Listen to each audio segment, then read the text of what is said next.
Good morning, all. Good morning. Miss. Good morning. Good morning. Good morning. Good morning, ma'am. Good morning, ma'am. Good morning. Good morning, ma'am. Good morning, ma'am.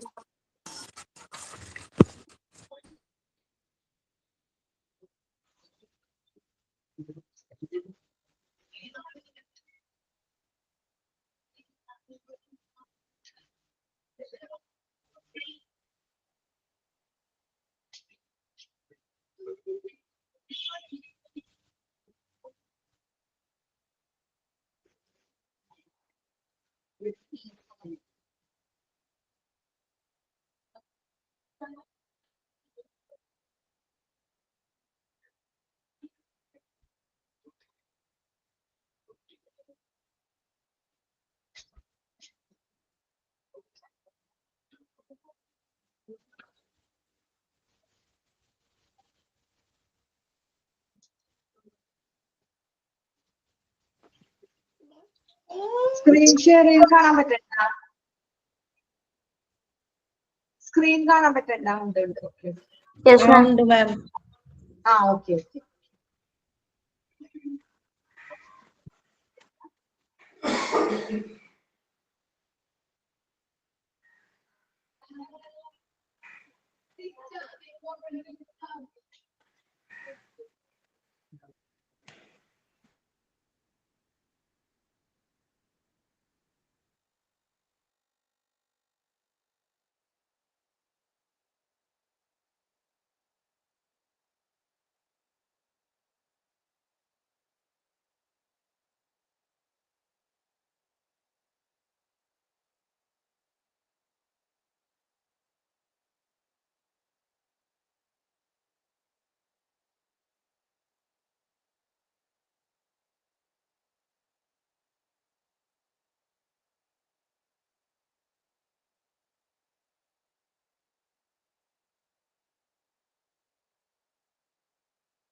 Okay, എടുത്തതൊക്കെ എല്ലാവരും വായിച്ചൊക്കെ നോക്കിയാ?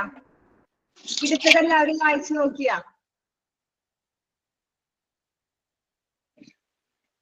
Okay, എന്തെങ്കിലും doubt ഉണ്ടോ?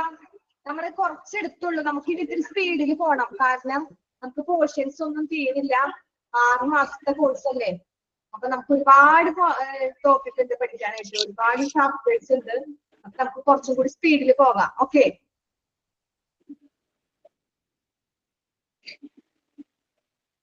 Mock test ചെയ്തു. Okay.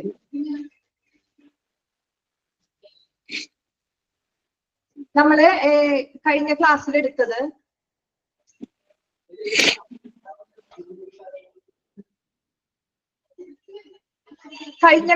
നമ്മൾ modern allopathy health care system ഇന്ത്യയുടെ കാര്യങ്ങളാണ് പറഞ്ഞത്. അതിൽ ഇന്ത്യ ഹെൽത്ത് സിസ്റ്റം കാറ്റഗറൈസ്ഡ് ഈ 3 ഡിസ്ട്രിക്ട്സ് ബേസ് 3 ഘട്ടങ്ങളുടെ കാര്യങ്ങൾ പറഞ്ഞു അല്ലേ?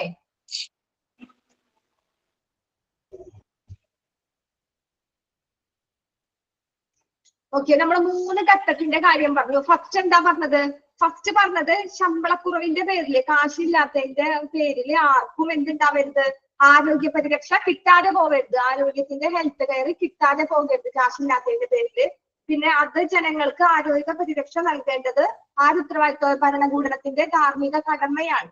ഓക്കെ, അതിനാണ് ഫസ്റ്റ് പോയിന്റ് പറഞ്ഞത്. സെക്കൻഡ് ഫേസിൽ എന്താ പറഞ്ഞേ? സെക്കൻഡ് ഫേസിൽ എന്ത് പറഞ്ഞു? ഒരു ദേശീയ ആരോഗ്യ നയം പ്രഖ്യാപിച്ചു. അത് ഏത് വർഷം എന്നുള്ളത് പറഞ്ഞു. പിന്നെ എന്താ പറഞ്ഞേ? രണ്ടാമത്തെ ഘട്ടത്തിലാണ് ആരോഗ്യ സേനാ വിതരണത്തിലെ സ്വകാര്യ സംരംഭത്തെ പ്രോത്സാഹിപ്പിച്ചത് അല്ലെ? അത് രണ്ടാമത്തെ ഘട്ടത്തിലാണ്.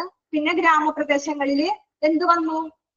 ആരോഗ്യ സൗകര്യങ്ങൾ വിപുലീകരിക്കാനുള്ള ഒരു സൗകര്യം വന്നു. NHP നാഷണൽ ഹെൽത്ത് പ്രോഗ്രാം വന്നു. എവിടെ വന്നേ?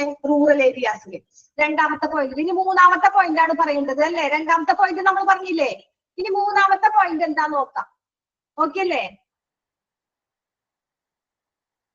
ഓക്കെ, മൂന്നാമത് പറഞ്ഞത് the third phase post 2000 witnessing a further shift and maintaining of focus.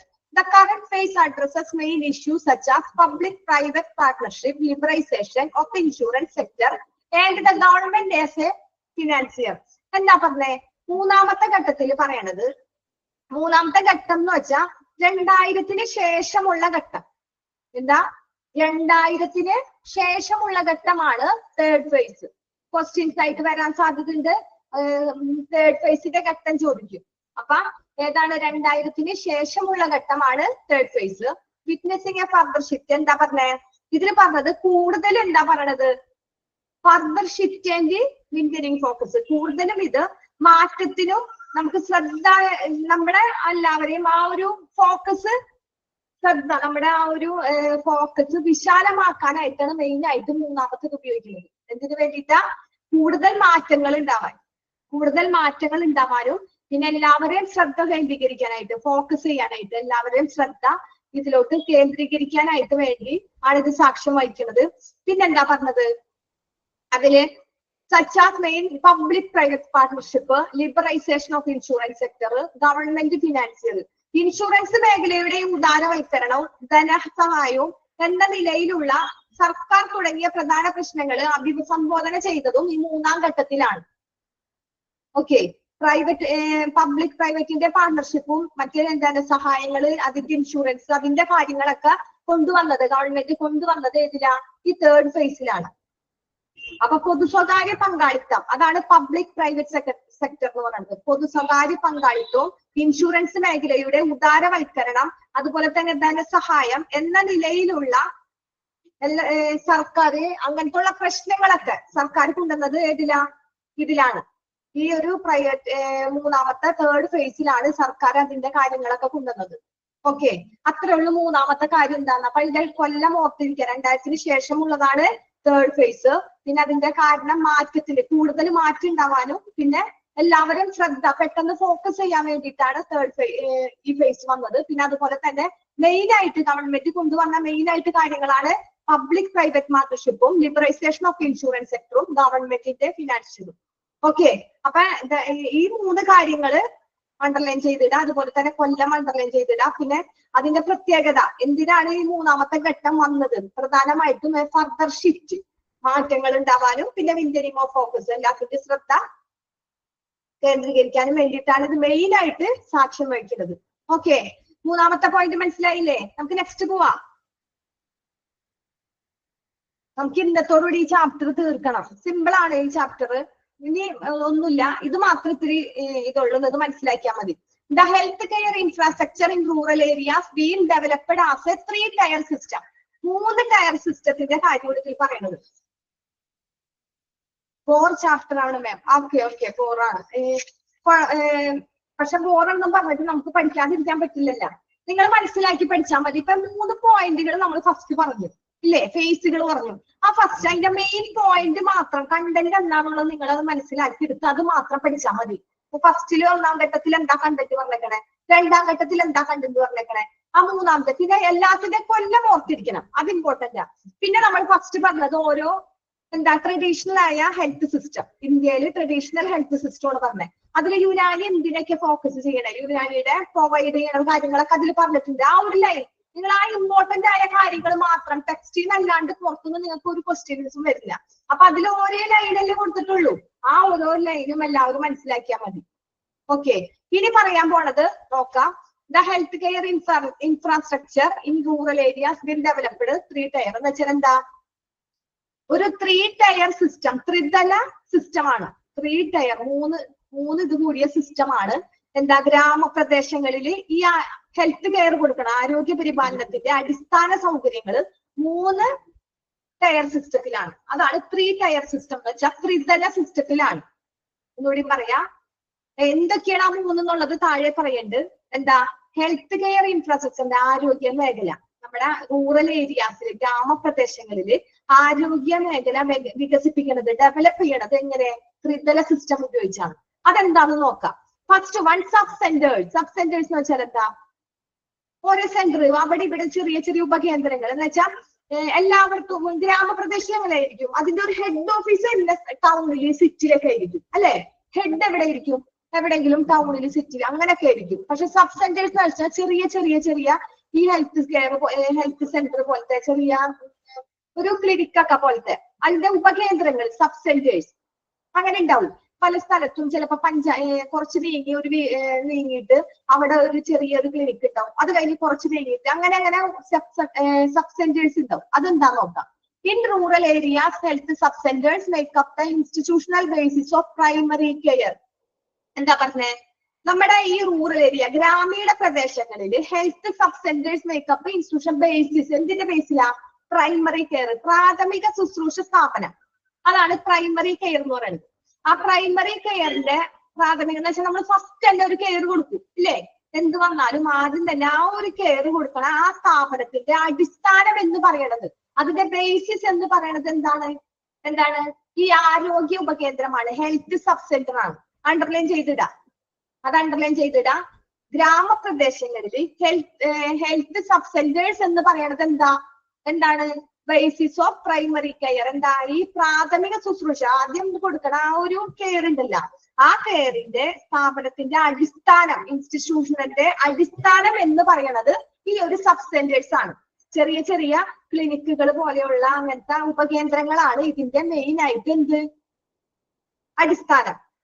Okay, ഗ്രാമപ്രദേശങ്ങളിൽ. അപ്പൊ ഈ ഹെൽത്ത് സബ് സെന്റേഴ്സ് എന്നുള്ളത് അണ്ടർലൈൻ ചെയ്തിടാം. പിന്നെന്താ? It typically perform basic medical services, immunizations and referrals. അവിടെ ഒരു ഫുൾ സ്റ്റോപ്പ് ഉണ്ട്. നിങ്ങളുടെ ഉണ്ടാ ഫുൾ സ്റ്റോപ്പ് റെഫറൻസ് കഴിഞ്ഞിട്ട്? എന്താ റെഫറൻസ് കഴിഞ്ഞിട്ട് അവിടെ ഒരു ഫുൾ സ്റ്റോപ്പ് ഉണ്ട്, അവിടെ നിർത്താം. എന്താ? ഇല്ല. അപ്പൊ അവിടെ ഒരു സ്റ്റോപ്പ് ഇടാം, ഫുൾ സ്റ്റോപ്പ് ഇട്ട് കൊടുക്കാം. അല്ലെങ്കിൽ നിങ്ങൾക്ക് വായിക്കുമ്പോ കൺഫ്യൂഷൻ ആവും. ഇറ്റ് ടിപ്പിക്കലി പെർഫോം എന്ന് വെച്ചാൽ എന്താ? ഇത് സാധാരണയായിട്ട് പെർഫോം ചെയ്യണത് എന്താ? ഇത് സാധാരണയായി പെർഫോം ചെയ്യുന്നത് മെഡിക്കൽ സർവീസസ് അല്ലെ. നമ്മൾ ചെറിയ ചെറിയ ക്ലിനിക്കുകളൊക്കെ ആണെങ്കിലും അതിൽ മെയിൻ ആയിട്ട് ഇമ്പോർട്ടന്റ് ഇതിനല്ലേ. ഈ ക്ലിനിക്ക് നമ്മൾ ആരോഗ്യത്തിന് അവിടെ ഇവിടെ ഒക്കെ ചെറിയ ചെറിയ ക്ലിനിക്ക് ഉണ്ടെന്നും വിചാരിച്ച് അവിടെ സിനിമ കാണല, വേറെ പഠിപ്പിക്കൽ അങ്ങനെ എന്തെങ്കിലും ആയിരിക്കോ? ഇല്ല. ടോപ്പിക് എടുക്കണേ, ഏത് ടോപ്പിക്കായിരിക്കണേന്ന്? ഏത് ടോപ്പിക്കാണ് നമ്മൾ എടുക്കണേ? ഹോസ്പിറ്റൽ അഡ്മിനിസ്ട്രേഷനില് എത്രാം പാഠമുള്ളതെന്ന് പറഞ്ഞു കൊടുത്തേ. ആരാണ്? ഇപ്പൊ കയറിയതാണോ? 10:30 നമുക്ക് ക്ലാസ് സ്റ്റാർട്ട് ചെയ്താണ്. എന്നിട്ട് ഇപ്പോഴാണോ ഏത് ടോപ്പിക്കാണെന്ന് ചോദിക്കുന്നത്? ഒന്ന് പറഞ്ഞു കൊടുത്തേ. ഓക്കെ, അപ്പൊ നമ്മൾ എന്താണ് പറഞ്ഞത്? ഇതിങ്ങനെ ഇടയിൽ മെസ്സേജ് വരുമ്പോ അതിന്റെ ഇത് പോകും. It typically perform basis medical services. അപ്പൊ ഇത് പ്രധാനമായിട്ട് ഇത് സാധാരണയായിട്ട് പെർഫോം ചെയ്യുന്നത് മെഡിക്കൽ സേവനങ്ങള്, അതുപോലെ തന്നെ പ്രതിരോധ കുത്തിവെപ്പുകൾ, റഫറലുകൾ എന്നിവയുടെ അടിസ്ഥാനത്തിലാണ് ഇതിങ്ങനെ നിർവഹിക്കുന്നത്. ഓക്കെ, അപ്പൊ എന്താ പറഞ്ഞ? സബ് സെന്റേഴ്സ് എന്ന് പറയുന്നത് അതിന്റെ മെയിൻ ബേസിക് എന്നുള്ളത് പ്രാഥമിക ശുശ്രൂഷ ചെയ്യാനുള്ള സ്ഥാപനത്തിന്റെ ഒരു അടിസ്ഥാനം എന്ന് പറയുന്നത് ഈ ഹെൽത്ത് സബ് സെന്റേഴ്സ് ആണ്. അതുപോലെ തന്നെ ഇതിൽ പ്രധാനമായിട്ട് സാധാരണയായി ഇതിൽ എന്തെന്നാ നമ്മൾ ചെയ്യണത്? ആരോഗ്യ സേവനങ്ങള്, പിന്നെ പ്രതിരോധ കുത്തിവെപ്പുകൾ, അതൊക്കെ അണ്ടർലൈൻ ചെയ്തിടാം. എന്തൊക്കെയാ ഇതിൽ ചെയ്യണേന്ന്? സബ് സെന്റേഴ്സിലുള്ള ഇൻക്ലൂഡ് ആയിട്ട് സബ് സെന്റേഴ്സ് എന്തിനൊക്കെയാണ് ഉപയോഗിക്കുന്നത്? Medical service, immunisation and reference. ഈ റെഫറലുകൾ എന്നിവയുടെ അടിസ്ഥാനത്തിലാണ് സബ് സെന്റേഴ്സ് പോണത്. ഓക്കെ, റെഫറൽ എന്ന് വെച്ചാൽ എന്താ? റെഫറൽ എന്ന് വെച്ചാൽ നമ്മള് ഒരു പേഷ്യന്റിന് ഇപ്പൊ ആ ഹോസ്പിറ്റലിൽ ഫസ്റ്റ് കെയർ ഒക്കെ കൊടുത്തു കഴിഞ്ഞു കഴിഞ്ഞാൽ നമ്മള് ഫുൾ ചെറിയ ഹോസ്പിറ്റൽ അല്ലേ സബ് സെന്റേഴ്സ് എന്ന് പറയുമ്പോൾ അവിടെ അതിനുള്ള എക്യുപ്മെന്റ് സൗകര്യങ്ങളൊന്നും ഉണ്ടാവില്ല. അപ്പൊ നമ്മൾ എന്ത് ചെയ്യും? ഫസ്റ്റ് വന്ന പേഷ്യന്റ് അവിടെ ഫസ്റ്റ് എയ്ഡ് ഒക്കെ കൊടുത്തു കഴിഞ്ഞ് ആ പേഷ്യന്റിന് കുറച്ചും കൂടി ഡീറ്റെയിൽ ആയിട്ട് വേറെ അസുഖങ്ങളൊക്കെയാണ്, അതിനുള്ള അവിടെ ട്രീറ്റ്മെന്റിനുള്ള സൗകര്യങ്ങൾ ഇല്ലെങ്കിൽ നമ്മൾ വേറെ ഹോസ്പിറ്റലിലോട്ട് എന്ത് ചെയ്യും? പേഷ്യന്റിനെ റെഫർ ചെയ്യും അല്ലെ. അങ്ങനെയാണ്, അതാണ് റെഫറൽ എന്ന് പറയുന്നത്. ട്രാൻസ്ഫർ ചെയ്യാം പേഷ്യന്റ് അവിടെ നിന്ന്. ഓക്കെ, അപ്പൊ റെഫറൽ അതിനൊക്കെയാണ് ഇമ്മ്യൂണൈസേഷന്, റെഫറൽസ്, പിന്നെ മെഡിക്കൽ സർവീസ്, അതൊക്കെയാണ് പ്രധാനമായിട്ട് ആ ഹോസ്പിറ്റൽ സബ് സെന്റേഴ്സിൽ കിടക്കുന്നത്. പിന്നെ നെക്സ്റ്റ് എന്താ പറഞ്ഞേ? Next point, sub centres are usually temporary structure employing 1 to care workers in most locations. എന്താ പറഞ്ഞത്? നമ്മൾ പറഞ്ഞു ഈ സാധാരണ പ്രതിരോധ കുത്തിവെപ്പ്, റെഫറലുകള്, പിന്നെ ആരോഗ്യ സർവീസ്, അതൊക്കെയാണ് അവിടുത്തെ അതിന്റെ അടിസ്ഥാനത്തിലാണ് ഈ സബ് സെന്റേഴ്സ് പ്രവർത്തിക്കുന്നത്. പിന്നെ പറയണത് എന്താ? ഈ സബ് സെന്റേഴ്സ് എന്ന് പറയുന്നത് സാധാരണയായിട്ട് ഒരു താൽക്കാലിക സംഘടനയാണ്, ഒരു താൽക്കാലികമാണ്. ഓക്കെ, അതാണ് ഇവിടെ പറഞ്ഞത്, ടെമ്പററി ആണ്. അപ്പൊ എന്താ പറഞ്ഞത്, sub centres are usually temporary structure. അതും അണ്ടർലൈൻ ചെയ്തിടാം, ചിലപ്പോ ഇതൊക്കെ ക്വസ്റ്റ്യൻസ് ചോദിക്കും. സബ് സെന്റേഴ്സ് ആർ എന്താണ്, sub centres are usually temporary structure. Employing അവിടെ എത്ര ഇതുണ്ടാവും, താൽക്കാലിക സംഘടനയാണ്. അതുപോലെ തന്നെ മിക്ക സ്ഥലങ്ങളിലും അവിടെ ഒന്നോ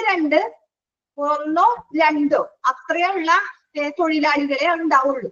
ഒന്നിൽ കൂടുതലൊന്നും, രണ്ടിൽ കൂടുതൽ, അതിൽ കൂടുതലൊന്നും ഉണ്ടാവില്ല. കാരണം ചെറിയ ഹെൽത്ത് സെന്റർ അല്ലേ, വലിയ ഹോസ്പിറ്റലൊക്കെ ആണെങ്കിലാണ് അങ്ങനെ ഉണ്ടാവുള്ളൂ. അപ്പൊ അവിടുത്തെ എംപ്ലോയിങ് അതും അണ്ടർലൈൻ ചെയ്തിടാം. സബ് സെന്റേഴ്സിന്റെ എംപ്ലോയിങ് എത്രയ്ക്ക് ഉണ്ടാവും, ഒന്നോ അല്ലെങ്കിൽ രണ്ട്, അത്രയും വർക്കേഴ്സ് മാത്രമേ അവിടെ ഉണ്ടാവുള്ളൂ. പിന്നെ ഈ sub centres supposed to provide invisible for up to 5000 individuals. എന്താ, ഓരോ സബ് സെന്റേഴ്സിനും 5000 വ്യക്തികൾക്ക് എന്തുണ്ടാവാൻ പറ്റും, ഇതില് നമുക്ക് 5000 വ്യക്തികളെ ഇൻഡിവിജ്വല് ഇൻഡിസ്പെൻസിബിൾ എന്ന് വെച്ചാൽ എന്താണ് ഇൻഡിസ്പെൻസിബിൾ എന്ന് വെച്ചാല് ഇത് ചെയ്യാൻ പറ്റാത്തത്, നമ്മള് ഇൻഡിസ്പെൻസ് എന്ന് പറയുന്നത് പൂർത്തിയാക്കാൻ പറ്റാ അല്ലെ. എന്താണ് ഒരാൾ കമന്റ് ചെയ്ത്, എന്താ ഇൻഡിസ്പെൻസിബിൾ എന്ന് വെച്ചാ,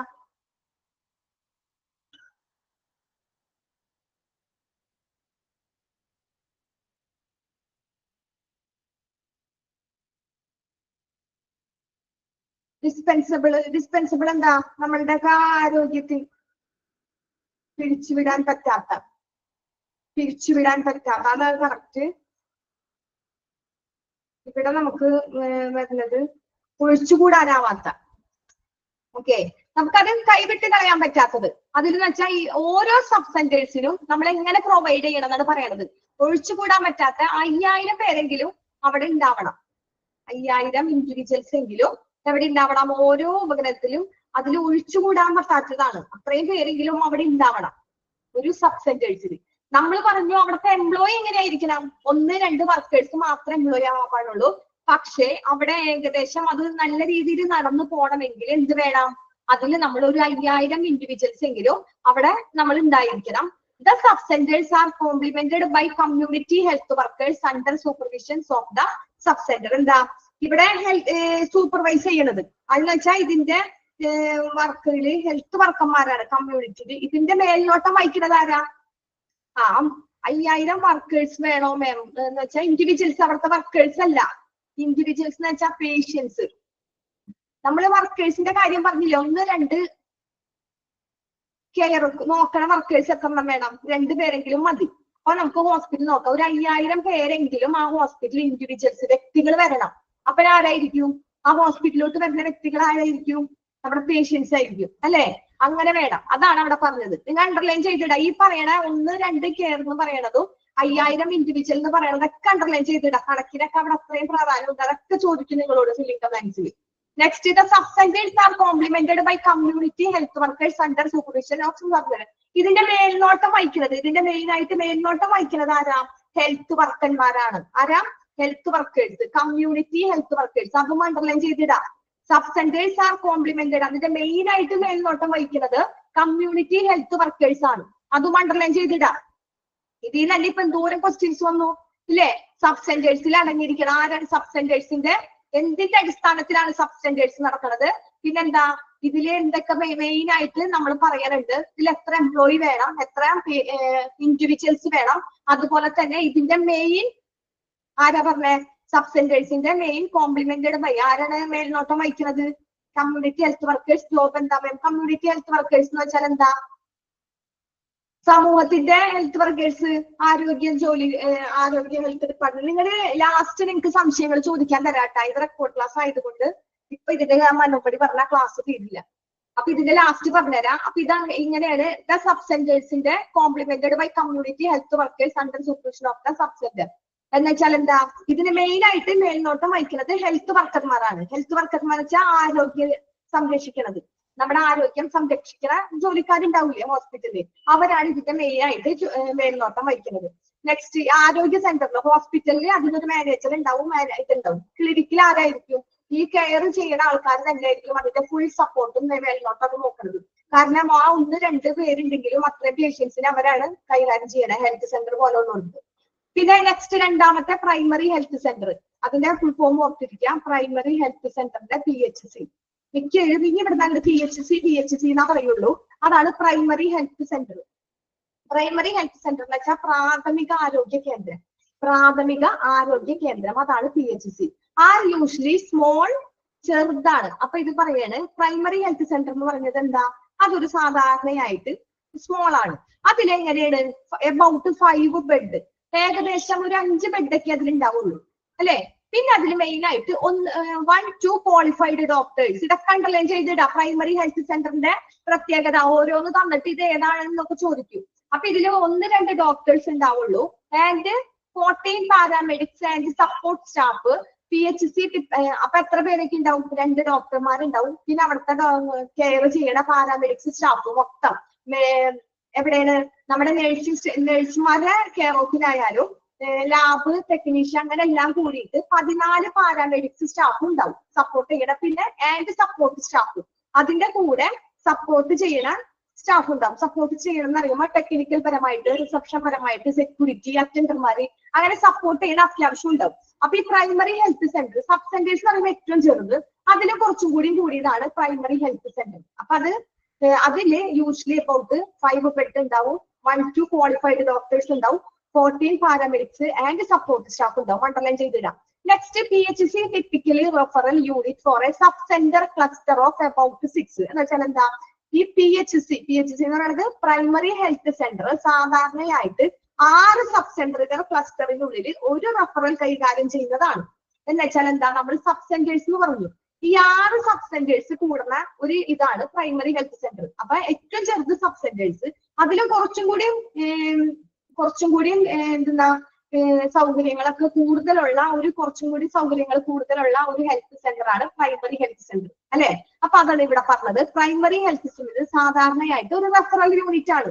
അതും നമുക്ക് അവിടെയും വന്ന പേഷ്യന്റിന് നമ്മള് സബ് സെന്റേഴ്സിൽ വന്ന പേഷ്യന്റിനെ റെഫർ ചെയ്യുമെന്ന് പറഞ്ഞു. അത് ഇവിടക്ക് അതിനുള്ള ഇതുണ്ടെങ്കിൽ, സൗകര്യങ്ങൾ ഉണ്ടെങ്കിൽ പ്രൈമറി ഹെൽത്ത് സെന്ററിലേക്ക് റെഫർ ചെയ്യാം. അതിന് സൗകര്യങ്ങൾ വേണം പേഷ്യന്റിന് കൂടുതലും, കുറച്ചും കൂടി ഒബ്സർവേഷൻ, കുറച്ചും കൂടി കാര്യങ്ങൾക്ക് അറിയാൻ വേണ്ടിയിട്ട് വേറെ വലിയ ഹോസ്പിറ്റലിലേക്ക് റെഫർ ചെയ്യാം. നമ്മുടെ റെഫറൽ യൂണിറ്റിന്റെ അതുപോലെ തന്നെ സബ് സെന്റേഴ്സിന്റെ ക്ലസ്റ്റർ അബൌട്ട് 6, 6 സബ് സെന്ററുകൾ ക്ലസ്റ്ററിനുള്ളിൽ ഒരു റെഫറൽ കൈകാര്യം ചെയ്യാൻ പറ്റും.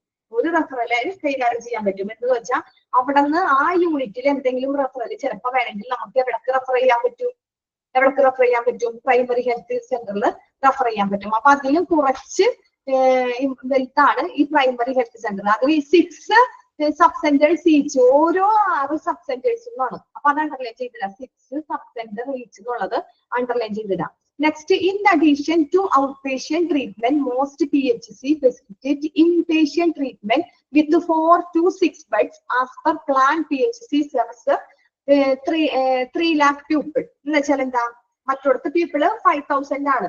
നമ്മൾ മാറരുത്, പീപ്പിളൊക്കെ കൂടുതൽ പറയും. ഇവിടെ എന്താ, കുറച്ചുകൂടി ഫെസിലിറ്റീസ് കൂടുതലുള്ള ഹോസ്പിറ്റലാണ്, ഹെൽത്ത് സെന്റർ ആണ്. പിന്നെന്താ പറഞ്ഞേ, നമ്മൾ പറഞ്ഞു ഒരു റെഫറലിനെ ക്ലസ്റ്ററിനുള്ളിൽ 6 റെഫറൽ പേഷ്യൻസിനെ നമുക്ക് ഈ പ്രൈമറി ഹെൽത്ത് സെന്ററിൽ കൊണ്ടുവരാം. അതുപോലെ തന്നെ മിക്ക PHCയിലും 4 എത്ര മുതലാ പറഞ്ഞേക്കണേ ഇവിടെ? ഇൻ അഡീഷൻ ഔട്ട് പേഷ്യന്റ് ട്രീറ്റ്മെന്റിന് എങ്ങനെ കൊടുത്തേക്കണേ? 2 to 6 beds, 4 to 6 beds അല്ലെ. എന്ന് വെച്ചാൽ എന്താ പറഞ്ഞേ? 3,000 ആണ്. ഓക്കെ, സോറി, 3 lakh എന്നാ പറഞ്ഞത്. ഓക്കെ 3,000. അപ്പൊ ഇതിലെന്താ പറഞ്ഞേക്കണേ? പിന്നെ ഇവിടെ ഔട്ട് പേഷ്യന്റിന്റെ ചികിത്സയ്ക്ക് പുറമെ എന്ന് വെച്ചാൽ നമ്മൾ പറഞ്ഞു പുറത്തുനിന്ന് in addition to outpatient treatment 30,000. ഓക്കെ, 30,000 in addition to outpatient treatment. ഇനി നിങ്ങൾ ഇവിടെ ശ്രദ്ധിക്കുക, ലാസ്റ്റ് പോയിന്റ് എന്താ പറഞ്ഞത്? In addition to outpatient treatment എന്ന് വെച്ചാല് ഔട്ട് പേഷ്യന്റ് ട്രീറ്റ്മെന്റിന് പുറമെ എന്ത് ചെയ്യാം? ഔട്ട് പേഷ്യന്റ് പേഷ്യന്റിന് പുറമെ most PHC facility inpatient treatment വിത്ത്. നിങ്ങൾ അവിടെ മെസ്സേജ് ചെയ്യുമ്പോഴേ ഞാൻ ഇവിടെ വായിക്കുന്നതിന്റെ ഇടയിൽ അവിടെ മെസ്സേജ് വായിക്കുമ്പോൾ അതൊരു ബുദ്ധിമുട്ടാവും. ഇതെല്ലാം കഴിഞ്ഞിട്ട് ഞാൻ പറയാം. അപ്പൊ നിങ്ങൾക്ക് 5 മിനിറ്റ് തരാം. അപ്പൊ മിക്ക ഈ ഔട്ട് പേഷ്യന്റിന്റെ ചികിത്സയ്ക്ക് പുറമെ മിക്ക PHCയിലും എന്തുണ്ട്? 4 മുതൽ 6 വരെ ബെഡ് കിടത്തി ചികിത്സിക്കാം. അവിടെ അഡ്മിഷൻ ഉണ്ട്. അതാണ് ഇവിടെ പറഞ്ഞത്. അപ്പൊ PHC ഫെസിലിറ്റേറ്റ്, അവിടുത്തെ ഫെസിലിറ്റേറ്റ് എങ്ങനെയുണ്ട്? 4 മുതൽ 6 ബെഡ് വരെ. എന്ന് വെച്ചാൽ 4 മുതൽ 4 ബെഡ് ഉണ്ടാവും, ചിലപ്പോൾ 5 ബെഡ് ഉണ്ടാവും, ചിലപ്പോൾ 6 ബെഡ് ഉണ്ടാവും, അതിൽ കൂടുതൽ ഉണ്ടാവില്ല. അത്രയും ബെഡ് വരെ അവിടുത്തെ പേഷ്യൻസിനെ കിടത്തി ചികിത്സിക്കാം. ഔട്ട് പേഷ്യന്റിന് പുറമെ, പുറത്തുനിന്ന് വരുന്ന പേഷ്യന്റിന് പുറമെ അവിടെ കിടക്കാൻ പറ്റിയ പേഷ്യൻസ് 6 പേഷ്യൻസിന്റെ ബെഡ് അവിടെ ഉണ്ട്. 6 പേഷ്യൻസിന് അവിടെ കിടത്തി ചികിത്സിക്കാവുന്ന ഒരു സൗകര്യമാണ് primary health centre. Most PHC facilitate inpatient treatment വിത്ത് 4-6 ബെഡ്സ്. കണ്ടാ, 4 to 6 ബെഡ്, 4 മുതൽ 6 ബെഡ് വരെയും അവിടെ കിടത്തി ചികിത്സിക്കാം.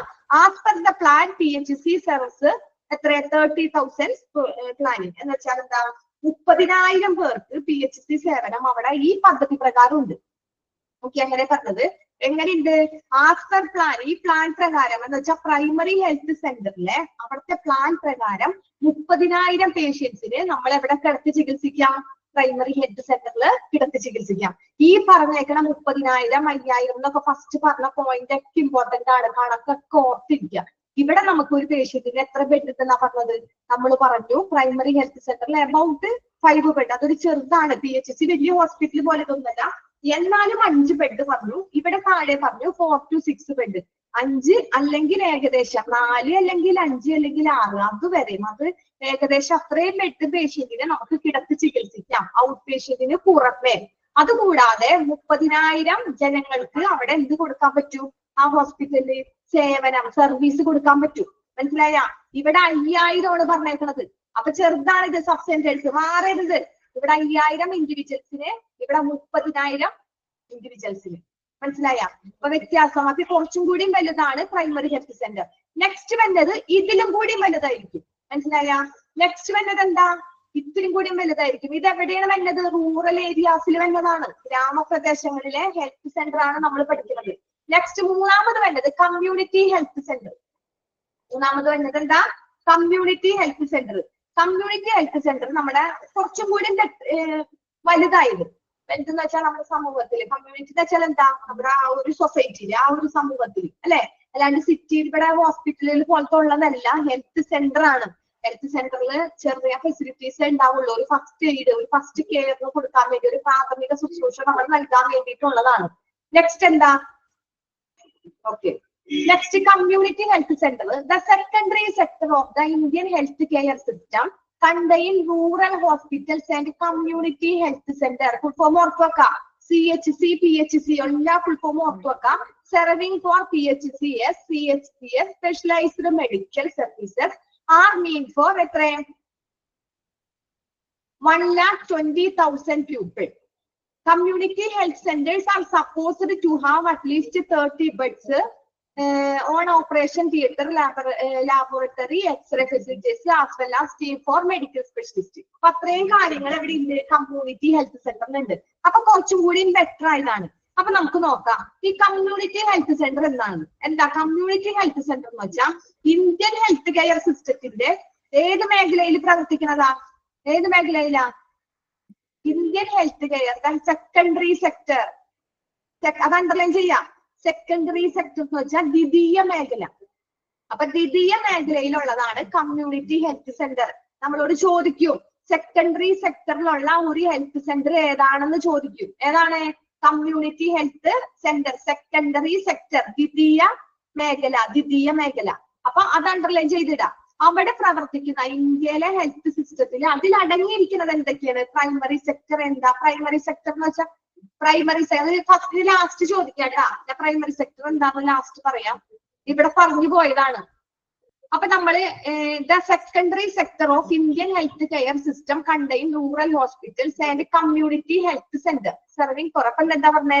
ഈ ഇന്ത്യൻ ഹെൽത്ത് കെയർ സിസ്റ്റത്തിന്റെ ദ്വിതീയ മേഖലയിൽ ഗ്രാമീണ ഹോസ്പിറ്റലുകളും കമ്മ്യൂണിറ്റി ഹെൽത്ത് സെന്ററുകളും പിന്നെന്തുണ്ട്? PHC ഉണ്ട് അല്ലെ? എത്ര PHC ഉണ്ടെന്ന് അവർ പറയുന്നുണ്ട്? 4 PHC. അണ്ടർലൈൻ ചെയ്യാം. ഓരോ കണക്കും പറയണത് അണ്ടർലൈൻ ചെയ്യാം. 4 PHC സെന്റർ ഉണ്ട്. അപ്പൊ പ്രൈമറി ഹെൽത്ത് സെന്റർ ആണ്. അപ്പൊ ഇന്ന് 4 PHC സെന്റർ ഉണ്ട്. എന്തൊക്കെയുണ്ട്? കമ്മ്യൂണിറ്റി ഹെൽത്ത് സെന്ററിന്റെ കീഴിലുള്ളതാണ്. അണ്ടർലൈൻ ചെയ്ത് വെക്കാം. കമ്മ്യൂണിറ്റി ഹെൽത്ത് സെന്റർ എന്ന് പറയുന്നത് ദ്വിതീയ മേഖലയാണ്, സെക്കൻഡറി സെക്ടർ ആണ്. അതിന്റെ കീഴിലുള്ളതാണ് എന്താ? ഗ്രാമീണ ഹോസ്പിറ്റൽ, റൂറൽ ഹോസ്പിറ്റൽ. അണ്ടർലൈൻ ചെയ്യാം. കണ്ടെയ്ൻ എന്തൊക്കെ അടങ്ങിയിട്ടുണ്ട്? Rural hospital. ഞാൻ വീണ്ടും ഇമ്പോർട്ടന്റ് ആയത് അണ്ടർലൈൻ ചെയ്യുന്നു. വീണ്ടും റിപ്പീറ്റ് ചെയ്യാൻ പറയാനുണ്ട് കേട്ടോ. അപ്പൊ എന്താ പറയണേ? റൂറൽ ഹോസ്പിറ്റൽ ഉണ്ട്, കമ്മ്യൂണിറ്റി ഹെൽത്ത് സെന്റർ ഉണ്ട്, കമ്മ്യൂണിറ്റി ഹെൽത്ത് സെന്റർ ഉണ്ട്, പിന്നെ 4 PHCകൾ ഉണ്ട്, പിന്നെന്തുണ്ട് CHC. അത്രയും കൂടിയതാണ് കമ്മ്യൂണിറ്റി ഹെൽത്ത് സെന്റർ. നെക്സ്റ്റ് പറയണത് CHC specialised medical services are need for 1020 people. 20,000 people എന്ന് വെച്ചാൽ 1,20,000 ജനങ്ങൾക്ക് ഒരു മെഡിക്കൽ സേവനം നൽകുന്നതാണ് CHC. അതും ഇമ്പോർട്ടന്റ് ആണ്. അപ്പൊ കമ്മ്യൂണിറ്റി ഹെൽത്ത് സെന്റർ സ്പെഷ്യലൈസ് ചെയ്യണത് എത്ര ജനങ്ങൾക്കാ? 1,20,000 ജനങ്ങൾക്ക്. മാറരുത്. നമ്മൾ ഫസ്റ്റ് സബ് സെന്റേഴ്സിൽ പറഞ്ഞു 5,000. നെക്സ്റ്റ് വന്നത് 13,000. അതും കഴിഞ്ഞ് വന്നത് കമ്മ്യൂണിറ്റി ഹെൽത്ത് സെന്റർ. 1,20,000 ജനങ്ങൾക്കാണ് കമ്മ്യൂണിറ്റി CHC സ്പെഷ്യലൈസ് ചെയ്യണത്. അത് ചേർന്നത് എന്തൊക്കെയുണ്ട്? Contain rural hospital, community health centre, അതുപോലെ തന്നെ 4 PHC hospital centre, 4 PHC health centre. Okay, community health centre. പിന്നെ നെക്സ്റ്റ് എന്താ പറഞ്ഞത്? Supposed to have at least 30 beds. എത്ര ബെഡ് ഉണ്ട്? 30 ബെഡെങ്കിലും ഉണ്ടായിരിക്കും. ഓക്കെ, ഈ 1,20,000 പേരില്ലേ, അപ്പൊ ഏകദേശം അതിൽ കൂടും. അപ്പൊ 30 ബെഡെങ്കിലും ഈ കമ്മ്യൂണിറ്റി ഹെൽത്ത് സെന്ററിൽ ഉണ്ടായിരിക്കണം. പിന്നെന്താ പറഞ്ഞേ? Operation theatre. അതിലെന്തൊക്കെ ഉണ്ടാവണം? 30,000 ബെഡ് ഉണ്ടാവണമെങ്കിൽ 1,20,000 ജനങ്ങൾ ഉണ്ടായിരിക്കണം. ഈ 1,20,000 ജനങ്ങൾ ആ ഹോസ്പിറ്റൽ ഉണ്ടെങ്കിൽ ആ ഹോസ്പിറ്റൽ അത്യാവശ്യം ഫെസിലിറ്റീസ് വേണ്ടേ? ആ ഫെസിലിറ്റീസ് എന്തൊക്കെയാണ്? ഓപ്പറേഷൻ തിയേറ്റർ, ലാബറട്ടറി വേണം, എക്സ്റേ ഫെസിലിറ്റീസ് വേണം. ഇത്രയും സാധനം ഇത് വേണ്ടേ? ഇത്രയും ഒതുങ്ങിയ ഒരു സ്പെഷ്യലിസ്റ്റ് ടീമാണ് കമ്മ്യൂണിറ്റി ഹെൽത്ത് സെന്റർ. ഓക്കെ, അപ്പൊ 3 കാര്യവും പറഞ്ഞു. ഒന്നുകൂടി ഞാൻ പറയാം. 3 എണ്ണം എന്താ? സബ് സെന്റേഴ്സില് ഏറ്റവും ചെറുതാണ് സബ് സെന്റേഴ്സ്. അതിൽ ഒരു പ്രൈമറി കെയർ, ഒരു അത്യാവശ്യമായ ഒരു പ്രാഥമിക, ഒരു ഫസ്റ്റ് എയ്ഡ് കൊടുക്കാം. ഒരു അത്യാവശ്യം നമ്മുടെ ജീവൻ നിലനിൽക്കാം. പെട്ടെന്ന് ഒരാൾക്ക് നെഞ്ചുവേദന വന്നു. ആ നെഞ്ചുവേദനയുടെ ഫസ്റ്റ് എല്ലാം നമ്മൾ പെട്ടെന്ന് ഒരു ഹോസ്പിറ്റൽ, അടുത്തൊരു ഹോസ്പിറ്റലിൽ ചേർക്കും. അവിടെ ചെന്ന് അവർ അത്യാവശ്യമുള്ള ആ പേഷ്യന്റിനെ ഒന്ന് പരിശോധിച്ച് പൾസൊക്കെ നോക്കി വീക്കാണെന്ന് മനസ്സിലായി അപ്പൊ തന്നെ അവരെന്ത് ചെയ്യും? നിങ്ങൾ വേറെ ഹോസ്പിറ്റലിലോട്ട് കൊണ്ടുപോകാൻ പറഞ്ഞ് നമ്മളെ റെഫർ ചെയ്യും. നമ്മൾ അവിടെ നിന്ന് അപ്പൊ തന്നെ കുറച്ചും കൂടി ബെറ്റർ ആയ പ്രൈമറി ഹെൽത്ത് സെന്ററുകൾ കൊണ്ടുവന്നു. അവിടെ കൊണ്ടുവന്നു പേഷ്യന്റിനെ കിടത്തി കുറച്ച് ചികിത്സിച്ചു. ഒരു ദിവസം അവിടെ കിടന്നു, കുറച്ചും കൂടി ബെറ്റർ ആയി. പക്ഷേ അവിടെ ഫെസിലിറ്റീസ് കുറവാണ്. അവിടെ അതിനുള്ള ഫെസിലിറ്റീസ് കുറവാണ്. അപ്പൊ നമ്മളോട് പറഞ്ഞു നിങ്ങൾ കുറച്ചും കൂടി ബെറ്റർ ആയ ഹോസ്പിറ്റലിലോട്ട് കൊണ്ടുപോകാൻ. ഗ്രാമപ്രദേശങ്ങളിലാണിത്, സിറ്റിയിലെ ടൗണിലൊന്നും അല്ല. അപ്പൊ ഈ ഗ്രാമപ്രദേശത്തിൽ നിൽക്കുമ്പോ അവര് കുറച്ചും കൂടി ബെറ്റർ ആയി അവരുടെ ഹോസ്പിറ്റൽ എവിടെ ഉണ്ട്? കമ്മ്യൂണിറ്റി ഹെൽത്ത് സെന്റർ ഉണ്ട്. അവിടെ നിന്ന് പേഷ്യന്റിനെ കൂട്ടി കമ്മ്യൂണിറ്റി ഹെൽത്ത് സെന്ററിൽ പോയി. അവിടെ ചെന്നപ്പോ അവിടെ അത്യാവശ്യം എന്തുണ്ട്? ഒരു എക്സ്റേ ഉണ്ട്, ലാബോറട്ടറി ഉണ്ട്, ഒരു ഓപ്പറേഷൻ ചെയ്യാനുള്ള സംവിധാനമൊക്കെ ഈ കമ്മ്യൂണിറ്റി ഹെൽത്ത് സെന്ററിൽ ഉണ്ട്. അപ്പൊ ആ പേഷ്യന്റിനെ ലാസ്റ്റ് അവിടെ കൊണ്ടുവന്ന് നിർത്തി. അവിടെ കൊണ്ടുവന്ന് ചികിത്സിച്ചു, ട്രീറ്റ്മെന്റ് കൊടുത്തു. ഓക്കെ, ഇതാണ് ഈ 3 എണ്ണം കണക്ട് ചെയ്ത് പഠിച്ചാൽ മതി. അപ്പൊ മറക്കില്ല. പിന്നെ ഇതിന്റെ കൗണ്ടുകൾ ഓർക്കാം. 5,000, 13,000, മറ്റൊടത്ത് 1,20,000. പിന്നെ വീണ്ടും എന്താ പറയണേ? ഇവിടെ 1-2 എംപ്ലോയി ആണെങ്കിൽ ഇവിടെ എത്ര എംപ്ലോയീസ് ഉണ്ട്? 2 ക്വാളിഫൈഡ് ആയ ഡോക്ടർമാരും 14 പാരാമെഡിക്കൽ സപ്പോർട്ട് സ്റ്റാഫ് ഉണ്ട്. ഇവിടെ സ്റ്റാഫിന്റെ എണ്ണം ഒന്നും പറഞ്ഞിട്ടില്ലെങ്കിലും ഇവിടെ മെയിൻ ആയിട്ട് വേണ്ടത് rural hospital, community health centre, serving ആയ 4 PHC ഇത് കൂടി ഉൾപ്പെട്ടതാണ് കമ്മ്യൂണിറ്റി ഹെൽത്ത് സെന്റർ. ഓക്കെ, എനിക്ക് വെറുതെ എടുത്ത് നമ്മുടെ ഇങ്ങനെ എടുത്ത് പോയാൽ മതി, പാഠം തീരില്ല. അവിടെ നിന്ന് എനിക്ക് ഒരുപാട് ഇങ്ങനെ ഞാൻ നിങ്ങളോട് സിമ്പിൾ ആയിട്ട് പറഞ്ഞു ഒരുപാട് ഇത് വന്നു. അതുകൊണ്ടാണ് ഞാൻ പിന്നെയും ഇതാവണത്. നിങ്ങളോട് എന്തെങ്കിലും പഠിപ്പിച്ച് പറഞ്ഞിട്ടുണ്ടെങ്കിൽ ചോദിക്കാം. കാരണം നിങ്ങൾ ഇങ്ങനെ ഇടയ്ക്കൂടി മെസ്സേജ് ഇങ്ങനെ ഇടുമ്പോൾ നമുക്ക് എന്ത് ചെയ്യാൻ പറ്റും അറിയോ? ഇത് പാഠം തീരില്ല. ലാസ്റ്റ് എന്റെ പോർഷൻ മാത്രം ഇങ്ങനെ പെൻഡിങ് ആയിട്ട് നിൽക്കും. ഓക്കെ, എന്നാ നമുക്ക് നെക്സ്റ്റ് എടുക്കാം. The health system infrastructure in India. നമുക്ക് എന്താന്ന് നോക്കാം. അത് ഇന്ത്യയിലെ ആരോഗ്യ സംവിധാനത്തിന്റെ സൗകര്യങ്ങളാണ്. ഇന്ത്യയിലുള്ള ഒരു ഹോസ്പിറ്റലിന്, ഒരു ഹെൽത്ത് സിസ്റ്റം, ഒരു ആരോഗ്യ സംവിധാനത്തിന് എന്ത് വേണം? സൗകര്യങ്ങൾ വേണം. ഫസ്റ്റ് തന്നെ നാഷണൽ ലെവലില് ministry of health family welfare, അത് നാഷണൽ ലെവലില് അങ്ങനെ എന്താണ്?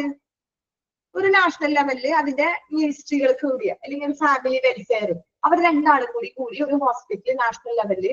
പിന്നെ അങ്ങനെയാണെങ്കിൽ അതുണ്ടാവും. പിന്നെ അതുപോലെ തന്നെ സ്റ്റേറ്റ് ലെവൽ. ഇത് നിങ്ങൾ അറിഞ്ഞിരുന്നാൽ മതി, ഇത് പഠിക്കാനൊന്നുമില്ല. ഒരു ഹോസ്പിറ്റലിന്റെ മിനിസ്ട്രി എങ്ങനെ ഉണ്ടാവും, ഇതിന്റെ സംവിധാനത്തിന്റെ സൗകര്യങ്ങൾ എങ്ങനെയാണ്. ഇപ്പൊ നാഷണൽ ലെവലിൽ ഉണ്ടാവും, പിന്നെ സ്റ്റേറ്റ് ലെവൽ വരും, പിന്നെ ഡിസ്ട്രിക്ട് ലെവല്, അത്രേ ഉള്ളൂ. നാഷണൽ ലെവൽ കഴിഞ്ഞാൽ നമുക്കറിയാലോ, നാഷണൽ കഴിഞ്ഞാൽ പിന്നെ സ്റ്റേറ്റ് ആണ്, സ്റ്റേറ്റ് കഴിഞ്ഞാൽ ഓരോ ഡിസ്ട്രിക്റ്റും.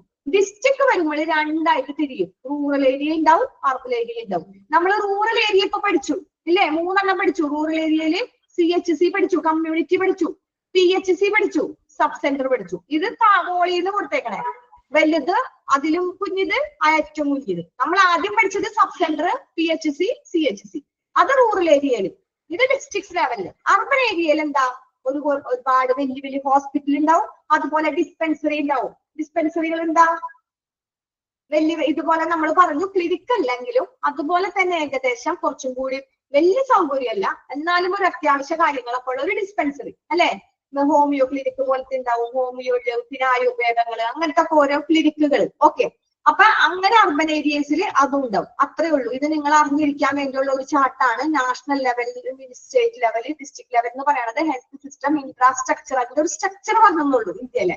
ഓക്കെ, ഇനി നമുക്ക് പഠിക്കാനുള്ളത് ഹോസ്പിറ്റൽ ഫംഗ്ഷൻ ആണ്, ഹോസ്പിറ്റലിന്റെ പ്രവർത്തനങ്ങൾ. ഓക്കെ, ഹോസ്പിറ്റലിന്റെ പ്രവർത്തനം എങ്ങനെയാണെന്ന് നോക്കാം. 2 തരത്തിലാണ് ഹോസ്പിറ്റലിന്റെ പ്രവർത്തനം, ഇൻട്രാമ്യൂറലും എക്സ്ട്രാമ്യൂറലും. ഇൻട്ര എന്ന് പറയുമ്പോൾ തന്നെ നമുക്കറിയാം, ഇന്നെന്താ ഉള്ളിൽ, എന്തിന്റെ ഉള്ളിൽ, service within the wall of hospital. ആ ഹോസ്പിറ്റലിനുള്ളിലുള്ള സേവനമാണ് ഇൻട്രാമ്യൂറൽ. അണ്ടർലൈൻ ചെയ്യാ, ഇമ്പോർട്ടന്റ് ആണ്. ഈ 2 പോയിന്റും ഇമ്പോർട്ടന്റ് ആണ്. എക്സ്ട്രാമ്യൂറൽ എന്ന് വെച്ചാൽ എന്താ, സർവീസ് ഔട്ട്സൈഡ്, അത്രേ ഉള്ളൂ. ഇൻസൈഡും ഔട്ട്സൈഡും അത് മാത്രം ഓർത്താൽ മതി. ഹോസ്പിറ്റലിന്റെ ഫംഗ്ഷൻ നടക്കുന്നത് ഇൻട്രാമ്യൂറൽ ആയിട്ടും എക്സ്ട്രാമ്യൂറൽ ആയിട്ടും. ഇൻട്രാമ്യൂറൽ എന്ന് പറയുന്നത് ഹോസ്പിറ്റലിന്റെ അകത്ത്, service within the wall of hospital. മറ്റേതോ service outside the wall of hospital.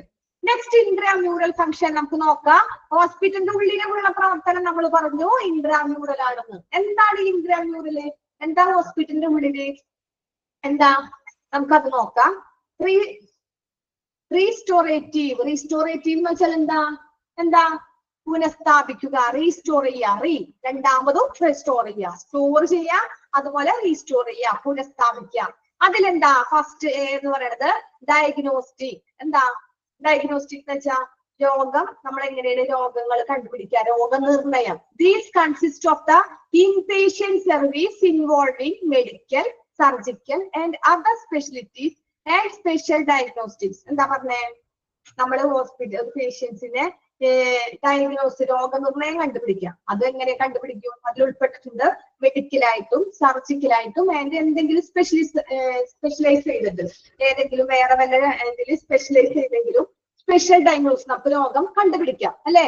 അതാണ് പറഞ്ഞത്, രോഗം കണ്ടുപിടിക്കുന്ന കാര്യങ്ങളാണ് പറഞ്ഞത്. എങ്ങനെ കണ്ടുപിടിക്കും, മെഡിക്കൽ ഹോസ്പിറ്റലിൽ കൊണ്ടുപോയി നമ്മൾ മെഡിക്കലായിട്ട് കണ്ടുപിടിക്കും, സർജിക്കലി എന്തെങ്കിലും സർജറി ചെയ്ത് അങ്ങനെ, പിന്നെ അതർ സ്പെഷ്യലൈസ് വേറെ എന്തെങ്കിലും സ്പെഷ്യലൈസ് ചെയ്യണമെങ്കിൽ അങ്ങനെ സ്പെഷ്യൽ ഡയഗ്നോസിസ്.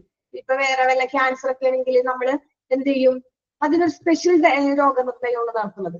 പിന്നെ നെക്സ്റ്റ് ഇതില് പോയിന്റുകൾ മാത്രം ഓർത്താൽ മതി. പിന്നെ എന്താ കറേറ്റീവ് എന്ന് വെച്ചാൽ എന്താ, രോഗശാന്തി, ട്രീറ്റ്മെന്റ് ഓഫ് ഓൾ ഇൽനെസ്. എല്ലാ അസുഖത്തിനും നമ്മൾ എന്ത് കൊടുക്കും, ഒരു ട്രീറ്റ്മെന്റ് കൊടുക്കും ഇല്ലേ, അതിനൊരു ശാന്തി കിട്ടാൻ വേണ്ടി അല്ലെ. അപ്പൊ ആദ്യം ഡയഗ്നോസ്റ്റിക്സ്, രോഗം കണ്ടുപിടിക്കണം.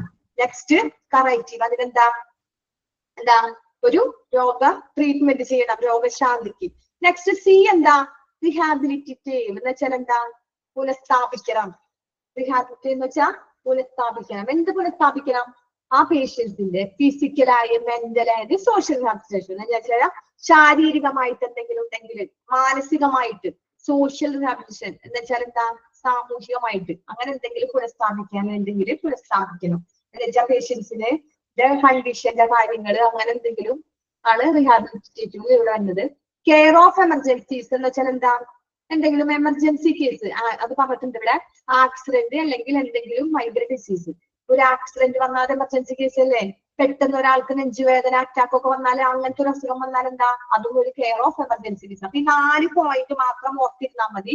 എന്താ 4 പോയിന്റ്, റീസ്റ്റോറേറ്റീവിന്റെ 4 point, first diagnostics, curatives, rehabilitative, care of emergencies. Option തരും, ഇതിലേതെങ്കിലും 4 എണ്ണം തന്നിട്ട് ഇത് പ്രിവെന്റീവ് ആണോ, ഇത് എഡ്യൂക്കേഷൻ ആണോ എന്ന് ചോദിക്കും. അപ്പം നമ്മൾക്ക് ഓർക്കണം, ഈ 4 എണ്ണം വന്നത് റീസ്റ്റോറേറ്റീവിലാണ്. അപ്പൊ ഈ 4 എണ്ണം എന്താ, റീസ്റ്റോറേറ്റീവ്.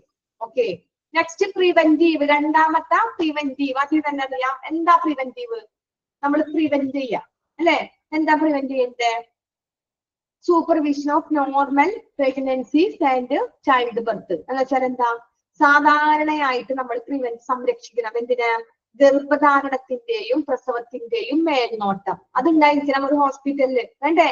എന്ത് ഹോസ്പിറ്റൽ, എന്ത് ക്ലിനിക് ഒക്കെ ആയാലും അതിനൊരു ചെറിയൊരു ഇതുണ്ട്. ക്ലിനിക് ആണെങ്കിൽ അതിന് ചെറിയൊരു ഡിപ്പാർട്ട്മെന്റ് ഉണ്ടായിരിക്കണം. സൂപ്പർവിഷൻ നമ്മൾ നിരീക്ഷിക്കണം, മേൽനോട്ടം നയിക്കണം. എന്തിന് മേൽനോട്ടം നയിക്കണം? സൂപ്പർവിഷൻ എന്ന് വെച്ചാൽ എന്താ? മേൽനോട്ടം നയിക്കുക. എന്തിനാ മേൽനോട്ടം നയിക്കണ്ടേ? Pregnancy and childbirth. കുട്ടികളുടെ പ്രസവത്തിന് ശേഷം ആ ഒരു കുട്ടിയുടെ മേൽനോട്ടവും പിന്നെ ഗർഭധാരണം പ്രഗ്നന്റ് ആയിരിക്കുന്ന സമയത്തും നമ്മൾ അതിനെ മേൽനോട്ടം നോക്കാം. പി എന്താ? Supervision of normal growth and development of child. സാധാരണ ഒരു കുട്ടിയുടെ വളർച്ച പിന്നെ അതിന്റെ ഡെവലപ്മെന്റ്, അത് വികസിക്കുന്നതിന്റെ മേൽനോട്ടം നമ്മൾ നോക്കാം. ഡെവലപ്മെന്റ് ചെയ്യണമെങ്കിൽ കുട്ടി എങ്ങനെയാണ് വളരണത് അതിന്റെ കാര്യങ്ങളൊക്കെ നമ്മൾ മേൽനോട്ടം നോക്കാം. സി എന്താ? Control of communicable diseases, preventions of prolonged illness. എന്താ പറയാ? പ്രൊലോങ്ഡ് കമ്മ്യൂണിക്കബിൾ ഡിസീസ് എന്ന് വെച്ചാൽ എന്താ? ഈ പകരുന്ന രോഗങ്ങൾ, സാംക്രമിക രോഗങ്ങളുടെ നിയന്ത്രണം, അല്ലെ? ആ കമ്മ്യൂണിക്കബിൾ നമ്മൾ എന്തെങ്കിലും സംസാരിക്കുന്ന വഴിയാ, നമ്മളെ തുമ്മുമ്പ വഴി, നമ്മള് ജലദോഷം വന്നാലും അതൊക്കെ ഇങ്ങനെ പരന്നുകൊണ്ടിരിക്കുകയാണ്, അല്ലെ? അപ്പൊ അത് സാംക്രമിക രോഗങ്ങൾ, ഈ കമ്മ്യൂണിക്കബിൾ ഡിസീസിനെ പ്രിവെൻഷൻ ചെയ്യണം. നമ്മൾ അതിനെ എന്ത് വേണം? പ്രിവെൻഷൻ ചെയ്യേണ്ടത് തടയണം, കൺട്രോൾ ചെയ്യണം നമ്മൾ. അപ്പൊ control of communicable disease, preventions of prolonged illness. Prolonged illness എന്ന് വെച്ചാൽ എന്താ? കുറെ നാള് നീണ്ടു നിൽക്കുന്ന അസുഖം, അല്ലെ? ഒരാൾക്ക് ഒരു പനി വന്നാൽ ചിലപ്പോ ഒരു 10 ദിവസം നിന്നിട്ട് പനി മാറുന്നില്ല. അങ്ങനെ നീണ്ടു നിൽക്കുന്ന അസുഖമൊക്കെ വരുമ്പോൾ നമ്മളത് കൺട്രോൾ ചെയ്യാൻ പറ്റണം, അല്ലെ? ഇപ്പൊ ഒരു കുട്ടിക്ക് ഒരു 10 ദിവസമോ 15 ദിവസമൊക്കെ പനി വന്നു കഴിഞ്ഞാൽ ആ കുട്ടിയുടെ 15 ദിവസത്തെ ക്ലാസ് പോയി, ഇല്ലേ? പിന്നെ അവർക്ക് അത് ബുദ്ധിമുട്ടായി, ആ കൊച്ചിന് പുറത്തിറങ്ങാൻ, അങ്ങനെയൊക്കെ വന്നാൽ അതിനൊക്കെ നമ്മൾ കൺട്രോൾ ചെയ്യാൻ പറ്റണം. അതാണ് നമ്മൾ പ്രിവെന്റ് ചെയ്യണത്. അതാണ് പ്രിവെന്റീവ്ലി കൺട്രോൾ ഓഫ് കമ്മ്യൂണിക്കബിൾ ഡിസീസിന്റെയും പ്രിവെൻഷൻസ് ഓഫ് പ്രൊലോങ്ഡ് ഇൽനെസ്. ഒരുപാട് നാള് നീണ്ടു നിൽക്കുന്ന ഓരോ അസുഖത്തെ നമ്മൾ കൺട്രോൾ ചെയ്യണം. നെക്സ്റ്റ് എന്താ?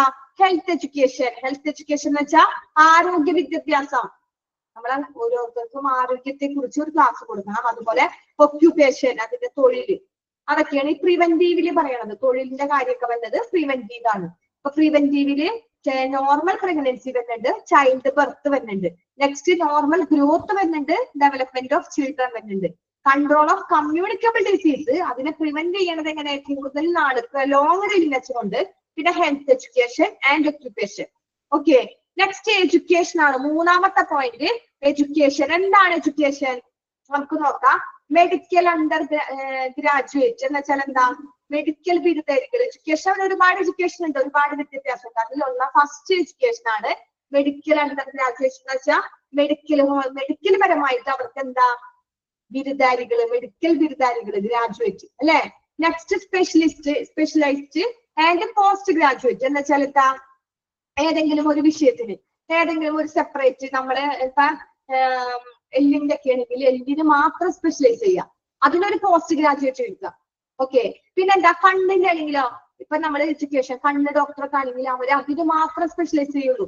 കണ്ണിന് പഠിക്കുന്ന ഡോക്ടർമാര് കാലിന്റെ കാര്യങ്ങൾക്ക് സ്പെഷ്യലൈസ് ചെയ്യൂല, കാലിന്റെ കാര്യങ്ങൾക്ക് കൂടുതൽ തികഞ്ഞു പോവുകയില്ല. അവർക്ക് അതിന്റെ കാര്യങ്ങളെ കുറിച്ച് അത്യാവശ്യം ഒരു നോളജ് ഉണ്ടാവുള്ളൂ, കൂടുതൽ ഡീറ്റെയിൽ ആയിട്ട് അവർക്കറിയില്ല. ഇവര് പഠിച്ചേക്കുന്നതും ഇവര് സ്പെഷ്യലൈസ് ചെയ്തേക്കുന്നതും കണ്ണിന്റെ ആയിരിക്കും. അപ്പൊ അതിനു വേണ്ടി നമ്മൾ ഏതെടുക്കണം? അതിന് സ്പെഷ്യലൈസ് ചെയ്യാം, അതിന് പോസ്റ്റ് ഗ്രാജുവേഷൻ എടുക്കാം. പിന്നെ നഴ്സ് ആൻഡ് മിഡ്വൈസ് എന്ന് വെച്ചാൽ എന്താ? അവിടുത്തെ നഴ്സുമാരുടെ, നഴ്സിംഗർമാരുടെ ആ ഒരു പഠിപ്പ്, അതാണ് നഴ്സ് ആൻഡ് മിഡ്വൈസ് എന്ന് പറയുന്നത്. Medical social workers. സോഷ്യൽ വർക്കേഴ്സിന്റെ കാര്യം നമ്മൾ പറഞ്ഞു, സാമൂഹിക പ്രവർത്തകര്. ആ സാമൂഹിക പ്രവർത്തകര് മെഡിക്കൽ ഹോസ്പിറ്റൽ പരമായിട്ട് എങ്ങനെയാണ് അവര് വർക്ക് ചെയ്യേണ്ട കാര്യങ്ങൾക്ക് വേണ്ടി ഒരു എഡ്യൂക്കേഷൻ കൊടുക്കാം. Medical social workers.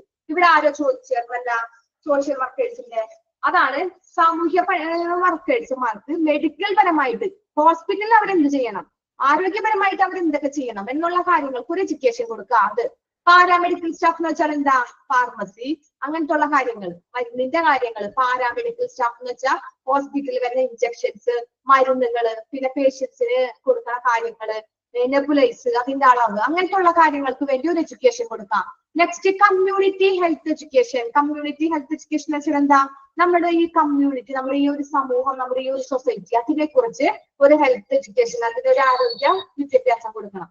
അതാണ് എഡ്യൂക്കേഷനിൽ വരുന്നത്. എഡ്യൂക്കേഷനില് മെഡിക്കൽ ബിരുദം വരുന്നുണ്ട്. പിന്നെ എന്തെങ്കിലും സ്പെഷ്യലിസ്റ്റ് ഈ പോസ്റ്റ് ഗ്രാജുവേറ്റ്സ്, പിന്നെ നഴ്സ് ആൻഡ് മിഡ്വൈഫ്സ്, പിന്നെ മെഡിക്കൽ സോഷ്യൽ വർക്കേഴ്സ്, പിന്നെ paramedical staff, community health education.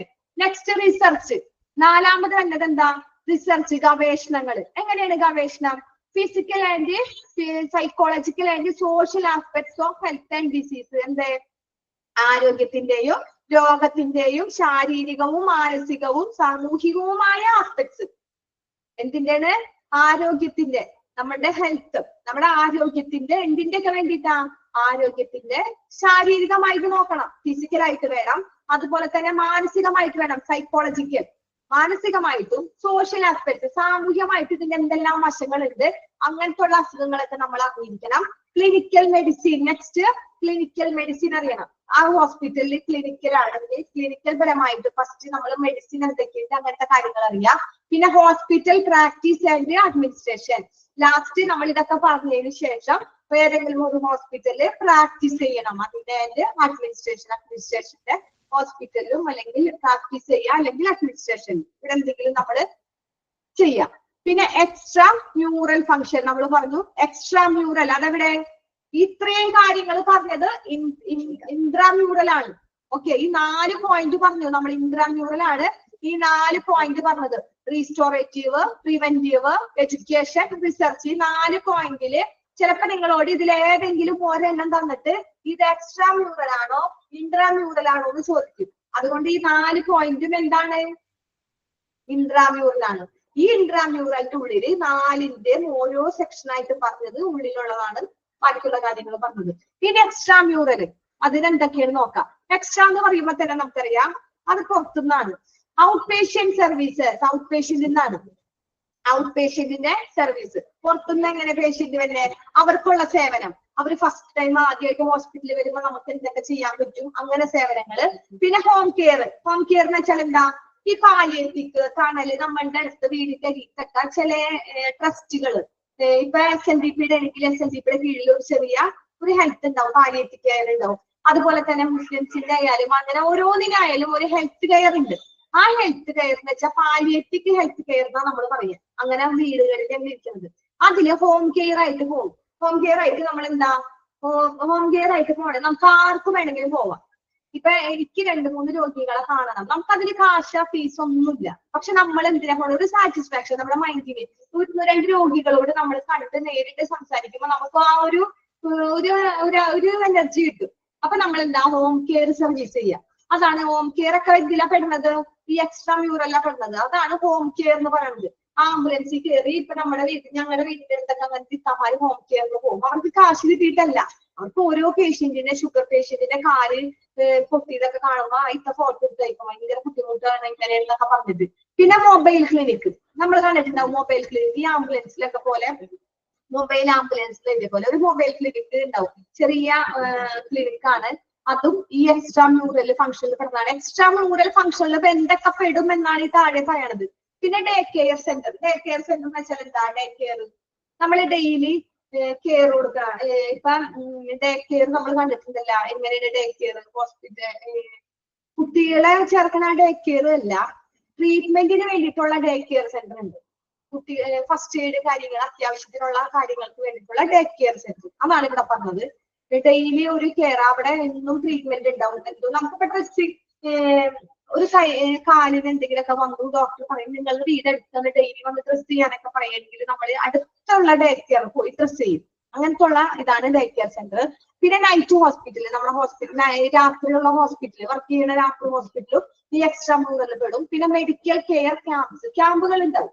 ഓരോ ഹോസ്പിറ്റലിൽ എന്തെങ്കിലും ക്യാമ്പൊക്കെ വെച്ചിട്ട് ഡേറ്റീവ് ക്യാമ്പ്, ചിലപ്പോ ചില ഹോസ്പിറ്റലിൽ തന്നെ ആയിരിക്കില്ല ക്യാമ്പ്, ഇവര് പുറത്ത് ക്യാമ്പ് നടത്തും. ചില കാട്ടിലുള്ള ഒരു സൈഡിലൊക്കെ അവർ ക്യാമ്പ് നടത്തും. ചിലപ്പോ റോഡിന്റെ സൈഡിൽ കുറച്ചും സ്ഥലത്ത് നോക്കിയിട്ട് അവിടെ ഒരു ക്യാമ്പ് നടത്തും. 2-3 മണിക്കൂർ എല്ലാവരെയും കാണാൻ വേണ്ടി, എല്ലാവരും വന്ന് ഇതറിയാൻ വേണ്ടിയിട്ട്. അപ്പൊ മെഡിക്കൽ ക്യാമ്പ് അങ്ങനത്തെ ഉള്ള ക്യാമ്പ് നടത്തുന്നതൊക്കെ ഈ എക്സ്ട്രാ മ്യൂറൽ ഫംഗ്ഷനിൽ പെട്ടതാണ്. ഓക്കെ, അപ്പൊ എക്സ്ട്രാ മ്യൂറൽ ഫംഗ്ഷനിൽ എന്തൊക്കെ പെട്ടിട്ടുണ്ട്? Outpatient, home care service, mobile clinic, day care centre, night hospital, medical care camp. ഇത്രയും കാര്യങ്ങൾ എക്സ്ട്രാ മ്യൂറൽ ആണ്. ബാക്കി ഇതൊക്കെ ഇൻട്രാമ്യൂറൽ ആണ്. ഓക്കെ, അപ്പൊ നമ്മുടെ ഇന്ന് ഈ ചാപ്റ്റർ ഇതോടുകൂടി തീർന്നു, ഫിനിഷിംഗ് ആണ്. ഇനി ചോദിച്ചോ, ഇനി ഞാൻ എടുത്തതില് നിങ്ങൾക്ക് സ്പീഡ് കൂടി എന്തെങ്കിലും മനസ്സിലായില്ല, സംശയം എന്തെങ്കിലും ഉണ്ടെങ്കിൽ ചോദിച്ചോ. നമ്മുടെ ക്ലാസ് ഇന്ന് കഴിഞ്ഞു. നെക്സ്റ്റ് ക്ലാസ് നമ്മൾ ഇനി എടുക്കണത് ഇന്ന് എടുക്കില്ല, നെക്സ്റ്റ് ക്ലാസ്സിൽ. അപ്പൊ നിങ്ങൾ ഏത് ടോപ്പിക് എടുക്കണം എന്നറിയോ? നിങ്ങൾ അടുത്ത ക്ലാസ്സിൽ വരുമ്പോൾ ഞാൻ അടുത്തത് എടുക്കണത്, നമ്മളിപ്പോ എടുത്തത് health care system in India. അത് കഴിഞ്ഞിട്ടുള്ള ചാപ്റ്റർ ക്ലാസിഫിക്കേഷൻസ് ഓഫ് ഹോസ്പിറ്റൽ അല്ലേ? അത് അടുത്ത ക്ലാസ്സിൽ വരുമ്പോൾ അതിന്റെ PDF ഇല്ലാത്തവര് PDF ഒക്കെ എടുത്ത് മൊബൈലിലൊക്കെ റെഡിയാക്കി ടെക്സ്റ്റ് ഒക്കെ കൊണ്ടത് റെഡിയാക്കി കൊണ്ടുവരാം. ഏതാ? Health classification of hospital. Okay, എല്ലാവരുടെ കയ്യിലും ഉണ്ടാ ക്ലാസിഫിക്കേഷൻ? മാം ഇൻട്രസ്റ്റിംഗ് ചാപ്റ്റർ എടുക്കാമോ? ഇൻട്രസ്റ്റിംഗ് ചാപ്റ്റർ നമ്മളെ എല്ലാ ചാപ്റ്ററും നമുക്ക് ഇങ്ങനെ ഹോസ്പിറ്റലിനെ കുറിച്ച് നിങ്ങൾക്ക് ബാക്കിയുള്ള മിസ്സുമാരൊക്കെ എടുക്കുന്ന ചാപ്റ്റർ ഇൻട്രസ്റ്റ് ആണോ? ബാക്കി എടുക്കുന്ന ചാപ്റ്റർ ഒക്കെ ഇന്നത്തെ നമ്മുടെ ക്ലാസ് കഴിഞ്ഞൂടാ. ഇന്ന് പഠിപ്പിച്ചത് ഒന്ന് ഓടിച്ച് പറയാമോ പ്ലീസ്? ഓക്കെ, ഓടിച്ച് പറയാം. ഓക്കെ, നല്ല കാര്യം. ടെക്സ്റ്റ് കിട്ടിയിട്ടില്ല, ടെക്സ്റ്റ് ഇല്ലാത്തവര് നിങ്ങളുടെ ഗ്രൂപ്പിൽ PDF കിട്ടും. എല്ലാം പഠിക്കാനുള്ളതാണ്. ഓക്കെ, ഒക്കെ പഠിക്കാനുള്ളതാണ്. ഞാൻ എടുക്കുമ്പോൾ നിങ്ങൾക്ക് ഒരു ബോറായിട്ട് തോന്നലുണ്ടാ? അതാണ് നിങ്ങൾക്ക് ബുദ്ധിമുട്ട് പഠിക്കാൻ ബോറായിട്ട് തോന്നണത്? ഞാൻ എടുക്കുന്നത് കൊണ്ടാണോ ബോറായിട്ട്? അല്ല. ഓക്കെ, പെട്ടെന്ന് നിങ്ങളിങ്ങനെ ഇപ്പൊ ക്ലാസ് കഴിഞ്ഞാൽ നമുക്ക് എന്ത് വേണമെങ്കിലും മെസ്സേജ് ചെയ്താൽ സംസാരിക്കാം. നമ്മുടെ ക്ലാസ് കഴിഞ്ഞു. കാരണം ഇത് റെക്കോർഡ് ക്ലാസ് ആണ്.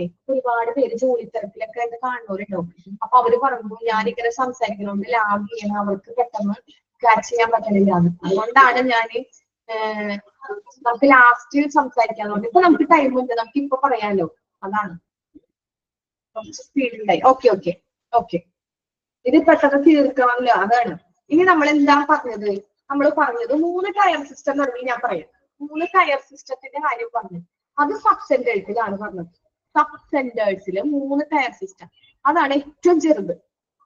റൂറൽ ഏരിയാസിലെ ഏറ്റവും ചെറിയ ഒരു അത്യാവശ്യമുള്ള ഒരു ഫസ്റ്റ് നമ്മൾ എന്തെങ്കിലും വന്നു പോയാൽ ഓടിച്ചെന്ന് പോകാനുള്ള ഒരു ഹോസ്പിറ്റല്. ചിലപ്പോ അവിടെ ഒരു പനിയുടെ മാത്രമേ ടെമ്പറേച്ചർ മാത്രം നോക്കണുണ്ടാവുള്ളൂ, ചിലപ്പോ വെയിറ്റ് മാത്രം നോക്കണുണ്ടാവുള്ളൂ, ചിലപ്പോ ഒരു ഡ്രസ്സിങ് മാത്രം ഉണ്ടാവുള്ളൂ. അപ്പൊ അങ്ങനത്തെ ഉള്ളതാണ് സബ് സെന്റേഴ്സ് എന്ന് പറയുന്നത്. അതിലെങ്ങനെ ഈ സബ് സെന്റേഴ്സിൽ ശരിക്കും പറഞ്ഞാല് അവിടെ സ്ഥാപനത്തില് ഇതൊരു സാധാരണയായ സ്മോൾ ഇൻസ്റ്റിറ്റ്യൂഷൻ ആണ്. സ്മോൾ ആണ്, ചെറുതാണ്. ഇവിടെ നമുക്ക് മെയിൻ ആയിട്ട് എന്താ പെർഫോം ചെയ്യേണ്ടത്? എങ്ങനെയാണ്? പ്രതിരോധ കുത്തിവെപ്പ് ഉണ്ടാവും. അവിടെ ഉണ്ടാവുന്ന കാര്യങ്ങളാണ് മെയിൻ പറയുന്നത്. പ്രഷർ, ഷുഗർ, അതുപോലെ തന്നെ അവിടെ പ്രതിരോധ കുത്തിവെപ്പുകളും. നമുക്ക് എന്തെങ്കിലുമൊക്കെ കുത്തിവെക്കാനുണ്ടെങ്കിൽ നമ്മള് ഹോസ്പിറ്റൽ വരെ പോണ്ട. ഇവിടെ ഒരു ചെറിയ ക്ലിനിക്ക്, ചെറിയൊരു ഹെൽത്ത് സെന്റർ ഉണ്ടെങ്കിൽ ഈ പ്രതിരോധ കുത്തിവെപ്പിന് വേണ്ടി നമുക്ക് അവിടെ പോകാം. അതുപോലെ തന്നെ റെഫറലുകൾ എന്തെങ്കിലും റെഫർ ചെയ്യാനായിട്ട്, റെഫർ എന്ന് പറയുമ്പോൾ ഒന്നല്ലെങ്കിൽ ട്രാൻസ്ഫർ ചെയ്യാൻ നമുക്ക് പേഷ്യന്റിനെ അവിടെ നിന്ന് നമുക്ക് ഫസ്റ്റ് എയ്ഡ് കൊടുത്തിട്ട് വേറെ ഹോസ്പിറ്റലിൽ. അല്ലെങ്കിൽ റെഫർ എന്ന് പറയുന്നത് എന്താ? നമുക്ക് അത്യാവശ്യം കാര്യങ്ങൾ അറിയാനായിട്ട്. ഓക്കെ, നമുക്ക് അത്യാവശ്യ കാര്യങ്ങൾ അറിയാനായിട്ട്. ഓക്കെ, അതായത് ഇവിടെ നോക്കിയേ, ഇത് നോക്കിയേ, ടിപ്പിക്കലി പെർഫോം ചെയ്യണത് മെഡിക്കൽ സർവീസ്, മെഡിക്കൽ സേവനം, അത്യാവശ്യമുള്ള മെഡിക്കൽ സേവനം. ആ മെഡിക്കൽ സേവനം എന്ന് പറയുന്നതാണ് പ്രഷർ നോക്കാം, ഷുഗർ നോക്കാം, വെയിറ്റ് നോക്കാം. നമ്മുടെ അത്യാവശ്യമുള്ള കാര്യങ്ങളൊക്കെ ഈ മെഡിക്കൽ സർവീസ് നമുക്ക് അവിടെ പറ്റും. അതുപോലെ തന്നെ ഇമ്മ്യൂണൈസേഷൻ എന്ന് വെച്ചാൽ നമ്മുടെ പ്രതിരോധ കുത്തിവെപ്പ്, കുട്ടികൾക്കൊക്കെ എന്തെങ്കിലും കുത്തിവെപ്പ് ഉണ്ടെങ്കിൽ, അങ്ങനെ പോളിയോ ഉണ്ടെങ്കിൽ അതൊക്കെ ഈ ഒരു ചെറിയ ഹെൽത്ത് സെന്ററിൽ ഉണ്ടാവും. നമ്മൾ അവിടേക്ക് അതിന് വേണ്ടിയിട്ട് വേറെ വലിയ ഹോസ്പിറ്റലൊന്നും പോണ്ട. പിന്നെന്താ? വീടിന്റെ അടുത്തുള്ള ഹെൽത്ത് സെന്റർ ഓർക്കും. അത് ഓക്കെ, അതന്നെ ഓക്കെ, നമ്മൾ അതൊക്കെ ഓർക്കാം. പിന്നെ റെഫറൽസ് എന്ന് പറയുമ്പോൾ ഒന്നല്ലെങ്കിൽ പേഷ്യന്റിന് കൂടുതൽ സൗകര്യത്തിന് വേണ്ടിയിട്ട് റെഫർ ചെയ്യും. അല്ലെങ്കിൽ റെഫറൽസ് എന്ന് വെച്ചാൽ നമുക്ക് എന്തെങ്കിലും കാര്യങ്ങൾ അറിയണം, നമ്മൾക്ക് ഇനി സിറ്റി വരെ പോകാൻ പറ്റില്ല, വേറെ ഹോസ്പിറ്റൽ വരെ പോകാൻ പറ്റില്ല, എന്തെങ്കിലും കാര്യങ്ങളെ കുറിച്ച് കൂടുതൽ നമുക്ക് അറിയണം. അപ്പൊ നമ്മൾ ആ നമ്മളുടെ ഈ ഹെൽത്ത് സെന്ററിൽ പോയാൽ മതി. അവിടെ ഇരിക്കുന്നതും ഡോക്ടറും നഴ്സും തന്നെയാണ്. പക്ഷെ വലിയ ഹോസ്പിറ്റൽ അല്ലെങ്കിലും ചെറുതാണെന്ന് മാത്രം.